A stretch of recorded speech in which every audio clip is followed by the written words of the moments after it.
wabarakatuh. Kami dari kelompok 4 akan melakukan wawancara kepada salah satu pengusaha muda yang berada di kota Tasikmalaya, yaitu Fatih Makia Madani, selaku owner dari Kedai Kopi Tengkrem. Yuk ikuti perjalanannya.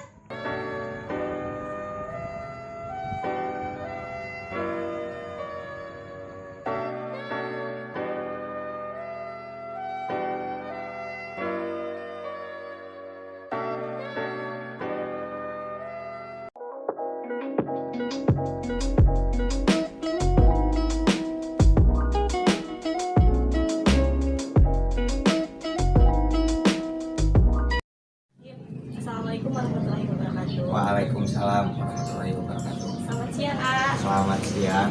Bagaimana kabarnya? Alhamdulillah baik. Sebelumnya, perkenalkan nama saya Rena Afilia Soleka dan rekan saya Neng Wipa Miradia. Kami dari mahasiswa PG PAUD semester 5 Universitas Muhammadiyah Tasikmalaya. Maksud kedatangan kami ke sini ingin mewawancarai A selaku ownernya dari kopi ini. Apakah bersedia? Siap.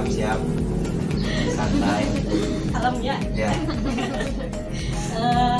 Kalau boleh tahu nama A siapa? Nama saya Fatih Makia Madani. Ya. Boleh diceritakan biodatanya? Oh, nama saya Fatih Makia Madani. Kelahiran Tasikmalaya 21 Juli 2000 tahun 2000. Saya lahir asli dari sini. Untuk motor hidup, punya motor hidup? Untuk motor hidup sih hidup sekali hiduplah yang berarti. Seperti itu. Untuk kesibukannya sehari-hari selain usaha ini apa lagi? Kesibukan saya sehari-hari mungkin kuliah. Kalau kuliah bantu-bantu orang tua di rumah. Kebetulan kan saya jualan di sini di rumah, tepat di depan rumah, jadi otomatis orang tua kalau mau ini itu juga lebih gampang gitu ya, sedikit banyaknya bisa bantu, walaupun kadang suka males-malesan gitu kalau udah disuruh sama orang tua. Iya. Untuk kesibukan kuliah bisa diceritakan kan? Kuliah online ya, jadi sesibuk-sibuknya online juga apa paling ngerjain tugas kuliah online sama dengan tugas gitu ya. Terus yang selanjutnya langsung saja ya ke pembahasan inti. Untuk profil usahanya ini sendiri bisa diceritakan dari mulai dari awal. Ya, ngerintis sampai sekarang kan tadi dengar udah 3 kali ganti ya. Iya, itulah udah 3 kali perjalanan mungkin ya. Mungkin dari awal warung ini tuh sebenarnya di sini. Warung ini pertama itu di sini, cuma posisinya itu tidak tepat di sini tapi di sebelah sana. Setahun berjalan di sini. Dari tahun kapan? Dari tahun 2019. Pas keluar sekolah dalam kondisi nganggur tapi pengen kuliah juga, kan masih ada jeda waktu gitu ya, ada waktu. Gimana kalau bikin warung-warungan kecil gitu. Awalnya sih dari kopi saset, berawal dari kopi saset, kemudian kesini-sininya mulai nabung, terus belilah alat kopi, dan alhamdulillahnya ketemu sama orang yang bisa di bidangnya. Ada temen yang kerja di coffee shop lah. Awalnya tuh kayak gitu, setahun lah berjalan, kemudian ada temen ngajak join buat kontrak di luar. Kontrak lah kita tuh di luar setahun. Dapat setahun 2020-2021 bulan sekarang, tahun ini berarti ya. Sampai di sana banyak lah lika-liku selama jualan. Terus lagi kan di sana mulai usaha itu pas pandemi, pas kuliah juga online. Jadi kan nilai perjuangannya tuh jauh lebih besar, karena kan orang-orang pada pulang kampung yang ngekos, khususnya para mahasiswi. Jadi perputaran roda usahanya tuh agak sedikit mengkerucut lah ya. Tapi kita coba setahun berjalan, alhamdulillah masih bisa lah buat bayar sewa, buat bayar operasional yang lainnya. Nah, untuk motivasi mendirikan usaha kopi ini apa? Sebenarnya motivasi dari jualan kopi itu gini ya, ini kan sekarang tuh orang-orang mikirnya tuh kerja, habis kuliah, habis sekolah orang tuh mikirnya kerja, padahal lapangan kerja itu Bisa diciptakan ya? bisa diciptakan. Terus kalau kita emang niatnya untuk kerja di tempat yang lain, sangat berat lah kemungkinannya, kecuali kalau kita terus usaha kan ya, nanti juga dapat. Jadi sok apa? Jadi apakah ada, jadi pas mendirikan usaha ini apakah ada hambatan-hambatannya sendiri? Kalau hambatan sih pasti ada ya, yang namanya juga ikhtiar. Dimulai dari biaya, mulai dari masalah bahan-bahan, masalah peralatan, modal awalnya ya kan itu ya yang berat buat bikin kedai. Walaupun kedainya itu kecil, tapi kan kita juga harus melayani apa yang konsumen butuhkan. Nah, permasalahan di awalnya tuh itu sih lebih ke modal.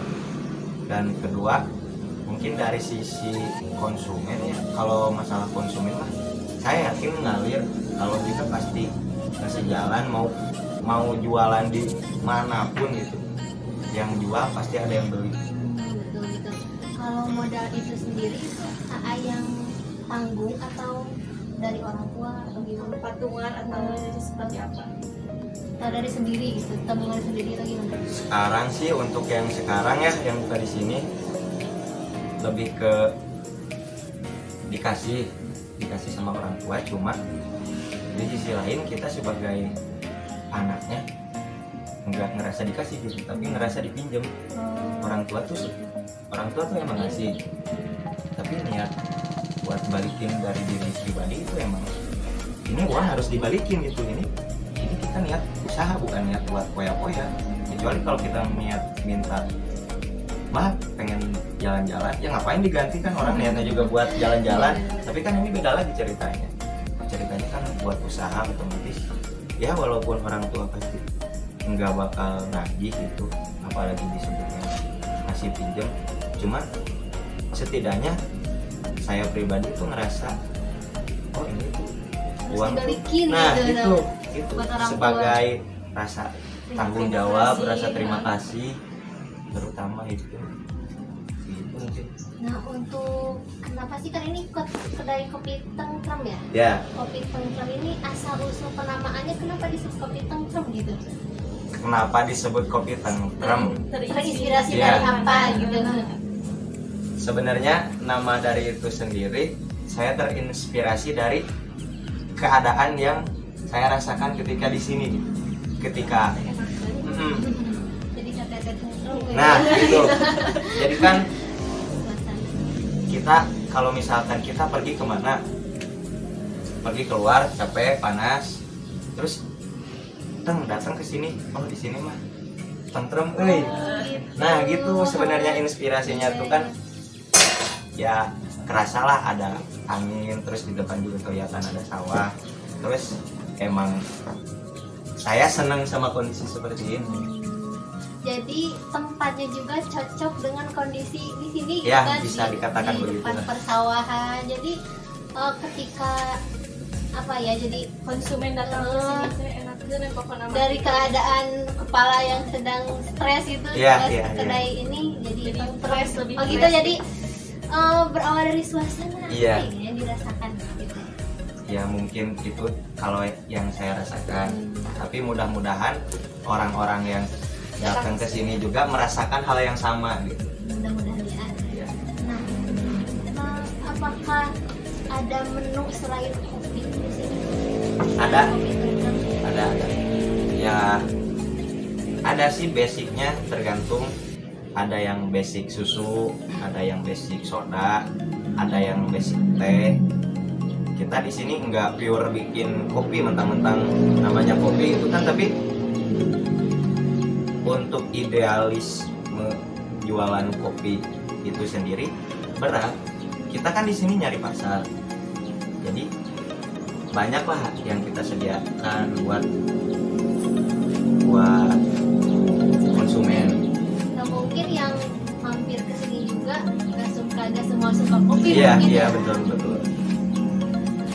Karena kan di sini itu orang-orang lebih ke nongkrongnya ya, kultur di sini tuh orang-orang cuma pengen ngobrol atau pengen apa. Iya, ada yang ngerjain tugas juga seperti teteh-teteh ini. Iya, bener-bener. Iya kan? Iya. Ya gitulah kultur kopi mah sebenarnya lebih ke nongkrong. Nongkrong. Nah, kalau kan di sini di Tasik ini banyak ya kan, Iya. kedai-kedai kopi, warung-warung kopi. Mm-mm. Nah, ini apa yang menjadi ciri khas gitu dari kopi tentrem ini? Kalau dari ciri khas, mungkin ciri khas dari kita mah jauh dari pinggir jalan ya. Oh, dari Jadi, kita suka ya masuk gang, ciri khas dari kita mah. Terus lagi, Menyediakan suasana. nah lebih ke suasana lah kita mah. Mudah-mudahan jadi ciri khasnya tuh dari suasana. Jadi orang yang ingat ke sini tuh, oh di sini mah suasananya tuh. enak, Nah, ya, adem, nah, adem itu. banget.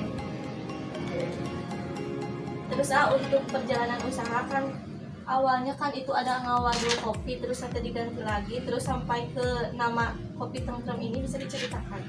Suka Untuk- dukanya mungkin dalam apa ya, dalam merintis usaha ini, Iya, iya, suka iya. dukanya gimana gitu kan pasti ada. Sebenarnya sih untuk kopi tentrem sendiri saya baru bikin pas buka di sini. Ini kan kebetulan baru buka sebulanan, baru buka. Cuma untuk terjun di dunia perkopian saya hampir 2 tahunan lah dengan menggunakan nama Ngawadul Kopi.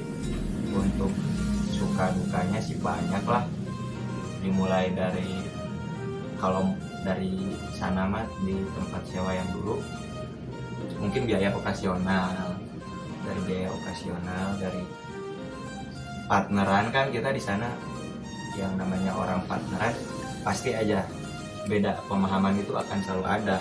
Nah mungkin dari sana kita banyaklah suka dukanya, dan mau tidak mau gitu kalau udah 2 kepala ya 2 prinsip, dan itu yang harus kita satukan.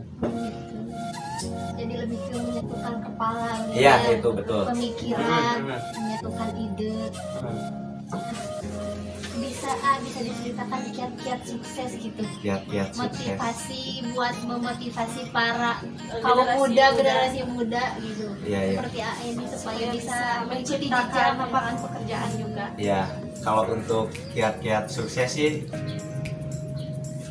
karena sukses itu apa ya? Saya juga kurang paham. Lebih ke saya berpikir tentang prosesnya, malah bagaimana setiap orang itu bisa berproses untuk menuju pada kesuksesan tersebut. Karena kalau saya menyebutkan kiat-kiat sukses ya, saya sendiri juga masih banyak cita-cita yang harus saya selesaikan gitu dari sisi usaha ini. Tapi mungkin untuk motivasi dalam hal bergerak untuk usaha, khususnya dalam dunia bisnis, ya mungkin apa ya, banyak lah, tapi diantaranya niat itu udah jelas kan. Nomor 1. Niat itu saya katakan sebelum uang. Niat itu sebelum uang, karena siapapun bisa usaha. Kadang kan kita banyak menemukan orang yang banyak uang tapi nggak ada niat, jatuhnya teh ya udah ngabisin uang aja. Nah, niat yang pertama, yang kedua baru ke uang, ke modal. Mungkin modal juga kan butuh, dan kita juga bisa berhitung ya dari modal apa sih yang mau kita jual, kemudian kita hitung biayanya apa aja. Terus itu yang kedua modal, yang ketiga sabar, karena jualan itu apa ya, jualan itu enggak tertentu gitu, enggak tentu sehari bisa dapat 1, sehari bisa dapat 100, sehari bisa dapat 1000, kadang enggak dapat. Kan yang namanya jualan itu orang-orang yang enggak tentulah, cuma bagaimana kita menyikapi tiap titiknya, tiap titik kita sepi gimana, tiap titik kita sedang gimana, tiap titik kita ramai juga gimana. Nah itu yang harus kita sikapi dengan bijak. Bagus ya, jadi jangan menyerah ya. Ya harus tetap ikhtiar lah bahasa itu. Keluar dari zona nyaman mungkin ya buat Ya. anak muda mah. Karena Dari zona nyaman. untuk di usia-usia muda, kita kan berbicara usia yang 20 tahunan ya, pastilah banyak sekali hal-hal yang pengen kita lakukan, pengen ngelakuin sesuatu, pengen bikin sesuatu, pengen main ke suatu tempat, pastilah Beli sesuatu. pengen beli sesuatu. Udah banyak sekali lah titik dimana kita itu terkadang harus berputar arah cara berpikirnya. Kita juga harus cari sesuatu hal yang bisa kita dapatkan walaupun tidak dalam bentuk nominal ya. Kita yang penting apa sih yang bisa kita lakukan agar tetap bergerak di dalam bidang yang kita sukai, kemudian kedepannya nanti bisa jadi potensi buat diri kita untuk berjuang gitu, untuk bisa menghidupi lah, seperti itu. Mungkin untuk teman-teman yang sedang berada di titik dimana sedang kebingungan ya, kita kan khususnya semester 5 ya, kita berada di titik Mulai jenuh. gimana nih, ini kuliah mentok, terus usia juga makin lama makin bertambah ya mungkin dari saya tetap jalani apa yang kalian sukai, dan maksud yang kalian sukai itu Yang menghasilkan ya.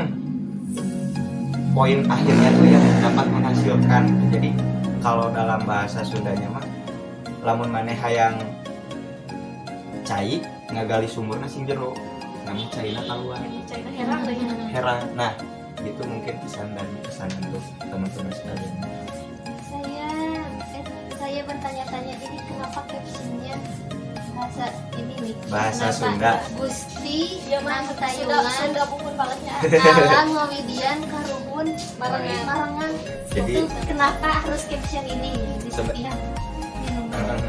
jadi ini tuh kata-kata hasil pemberian senior saya lah yang turut membantu di sini.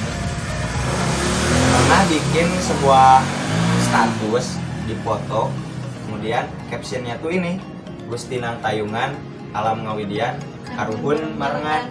Oh kok kelihatan unik ya, gagah lah bisa dikatakan. Orang-orang kan sekarang ke bahasa Sunda tuh kayak yang kurang merhatiin gitu. Orang-orang nge-branding caption romantis, Inggris, yang kayak gitulah. Tapi saya coba membuat yang lebih beta gitu. Mungkin ini tuh makna dari kata-kata ini itu pengharapan lah agar semua bisa mendukung dalam saya menjalani usaha di sini. Jadi lebih ke melestarikan budaya Sunda gitu ya. Ya sedikitnya bisa menerapkan bahasa Sunda. Karena untuk melestarikan saya juga masih sangat jauh lah dari bahasa Sunda.